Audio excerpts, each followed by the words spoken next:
આ શું છે? ઓકે બેટા, ખૂબ સરસ. આને શું કહેવાય? મરચાં.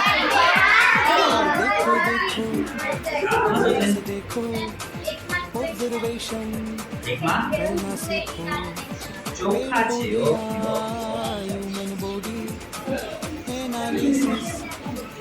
આમાં આ શું છે? બટાકો છે. બટાકામાં શું કરવાનું ખબર બેટા? કાપેલો ભાગ છે ને, કાપેલો ભાગ એના પર આપણે આયોડિનનું દ્રાવણ નાખવાનું. શું કરવાનું? આયોડિનનું દ્રાવણ. જે ભાગમાં દ્રાવણ નાખીએ છીએ, દ્રાવણ એટલે શું? તો આ જે મીઠું છે આપણે એને ઓગાળ્યું છે. શું કર્યું છે આપણે? આયોડિનના દ્રાવણની જગ્યાએ આપણે શું કર્યું છે? મીઠાને ઓગાળ્યું. ઓગાળીને એટલે દ્રાવણ બનશે. ઓગાળી એટલે શું બની જાય? ખાંડ હોય, ખાંડ અને આપણે ઓગાળી દઈએ ને એટલે દ્રાવણ બની જાય. શું બની જાય બેટા? હવે આપણે આ જે મીઠાનું દ્રાવણ છે એમાં આપણે બટાકાને બોળીને કાઢી દઈએ છીએ. થોડીક વાર રાહ જોઈએ. ખરેખર રંગમાં પરિવર્તન થાય છે કે નથી થતું? ઓકે, હું શું કરું છું?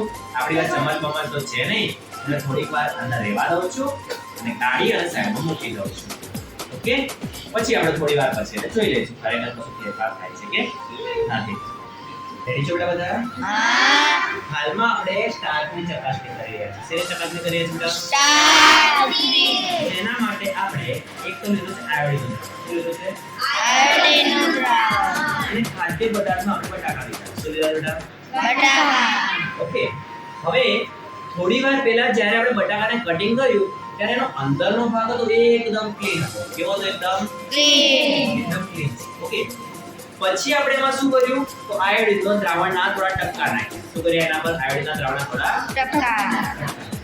હવે થોડીક વાર રહેવા દીધું તો આપણે જોઈ શકીએ છીએ આ બંનેમાં ફરક. તમને સાઈડમાં ભૂરો ભૂરો રંગ દેખાતો. કેવો દેખાતો હશે? ભૂરો. તો આ બંનેમાં તમને ફરક દેખાય છે બેટા? હા. ગાંધી જો બંનેમાં ફરક દેખાય છે? હા. એકદમ એક ક્લીન છે ને એકના પર થોડા થોડા ડાઘા આવી ગયા. શું આવી ગયા છે? ડાઘા. જોવાય છે બધાને? હા. ખરેખર જોવાય છે? ખાલી ખાલી હા કરો છો? ખરેખર બંનેમાં ફરક દેખાય છે? હા. એનો મતલબ કે આ બટાકામાં સ્ટાર્ચની હાજરી છે. શેની હાજરી છે બેટા? સ્ટાર્ચની. સમજાય છે બધાને?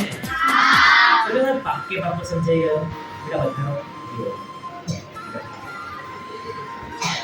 બધાને સમજાયું બેટા? હા. ઓકે, તો આવી રીતે આપણે સ્ટાર્ચ નક્કી કરી શકીએ છીએ. સમજ પડશે બેટા બધાને?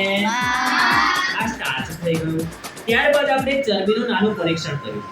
શું કર્યું? ચરબીનું એક નાનું પરીક્ષણ જેમાં આપણે શું લઈ શકીએ? તો મગફળી લઈ શકીએ. શું લઈ શકીએ બેટા? મગફળી. તલ લઈ શકીએ. શું લઈ શકીએ? આવા જે પદાર્થો તેલી છે. કેવા પદાર્થો છે? તેલ. તેલ હોય. શું હોય? એવા પદાર્થે કાગળમાં લઈએ. શેમાં લઈએ? કાગળમાં. અને પછી એને વાળી દઈએ. ઠીક છે? પછી થોડું કૂટી લઈએ. એકદમ છૂંદી લઈએ. શું કરી લઈએ? છૂંદી. ધ્યાન રાખવાનું કાગળ ફાટી ના જાય. શું થાય? કાગળ ફાટી ના જાય. પછી એને ખોલવાનું. શું કરવાનું બેટા? એને ખોલવાનું. અને ખોલી અને જે પદાર્થ કાઢીને એને સૂકવી દેવાનું. શું કરવાનું? સૂકવી દેવાનું.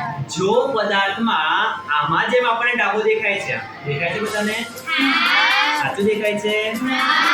આમાં જેમ ડાઘો દેખાય છે એમ જો ડાઘો હોય તો એનો મતલબ કે પદાર્થ જે પણ હોય એમાં ચરબી હાજર છે. શું હાજર છે? ચરબી. અને જો આપણે પદાર્થ કાઢી લઈએ અને સૂકવી દઈએ આમાંથી સુકાઈ જાય. શું થાય? આમાંથી સુકાઈ જાય. કશો ડાઘો દેખાય નહીં તો આપણે સમજી લેવાનું કે આમાં ચરબી નથી. હવે ચરબી વાળો શેમાં હોઈ શકે? ચરબી શેમાં હોઈ શકે છે? તો એક તો તલમાં હોઈ શકે. શેમાં હોઈ શકે બેટા? તલમાં. મગફળીમાં હોઈ શકે. પછી સરસવમાં હોઈ શકે. સૂર્યમુખીમાં હોઈ શકે. નારિયેળમાં પણ હોઈ શકે. સમજાય છે બધાને? બાકી બાબતો સમજાય છે? આપણે આવી રીતે ચરબીનું પણ પરીક્ષણ કરી શકીએ છીએ. ઓકે, સમજ પડી ગઈ બેટા બધાને? હા. ઓકે, ચલો વેરી ગુડ. કેટલા મજામાં છે? ઓહો, સરસ સરસ. एकदम खुशखुशाल देखाओ છો. હા, क्या बात है, चलो वेरी गुड, સરસ.